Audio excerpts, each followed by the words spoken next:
Marvel Studios' Kevin Feige has already said that the next time we see Spider-Man, he will be a street-level character. Therefore, we are expecting a full street-level Spider-Man film from Spider-Man 4. But we all know how this works. Why talk about the next film when you can already jump the ship and talk about the film afterwards? Because that's honestly what we've been conditioned to do now as fans. So let's talk about why I believe that Spider-Man 5 will be another multiverse story that falls into the multiverse saga.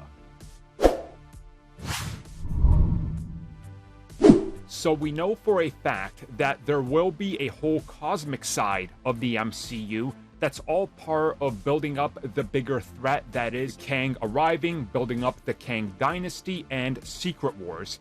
And then we know that there's a whole different side of the MCU that's going to be more ground-based and, well, street-level. From Captain America, New World Order, to the Thunderbolts, to other projects that haven't been fully confirmed/announced, obviously Blade and Spider-Man. But of course, there's still got to be that giant crossover that's going to unite them all, which obviously is Secret Wars. No matter what side you fall on, street level or cosmic, you're going to be in Secret Wars. And of course, this is going to be bringing together more of the multiverse, hence why it's part of the multiverse saga and ending the multiverse saga. So this is going to be the big blow-off. Now, I personally believe, because of a couple things that I've just heard offhand, I can't confirm, none of my sources can confirm it, but I've heard that there is an idea to rapidly shoot Spider-Man films. So shooting Spider-Man 4, maybe rapidly shooting Spider-Man 5 after it. So then they can fit Tom Holland into the other multiverse films. Meaning, we go back to what we had before, where, you know, between Civil War, Homecoming, and the Avengers films, he was in them pretty rapidly in succession. This could be what happens. I'm still in the belief, though, that once we get the more street-level side of things, that film is gonna do nowhere near as good as Spider-Man No Way Home. It can't. Let's just be real. Spider-Man No Way Home succeeded because of nostalgia. Nostalgia pulled it. That was the selling factor. You can disagree with me, but let's be real, that is why that film is as successful. They're going to want to recapture that once we see that the next film is going to do probably $1.2 billion, maybe 0.3, but it ain't going to do close to 2 billion again.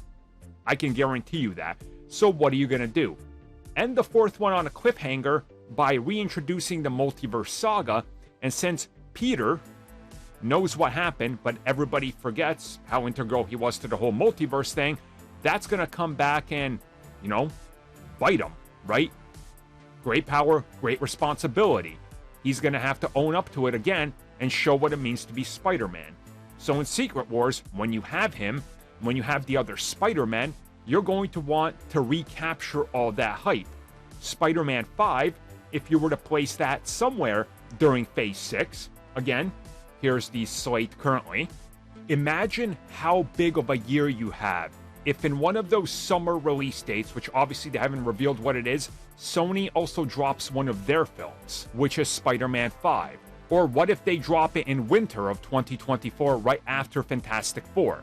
You could literally have a record-setting year for all of Marvel ever with how big it's going to be. A giant blow-off where everything truly builds up Secret Wars the way we want it to.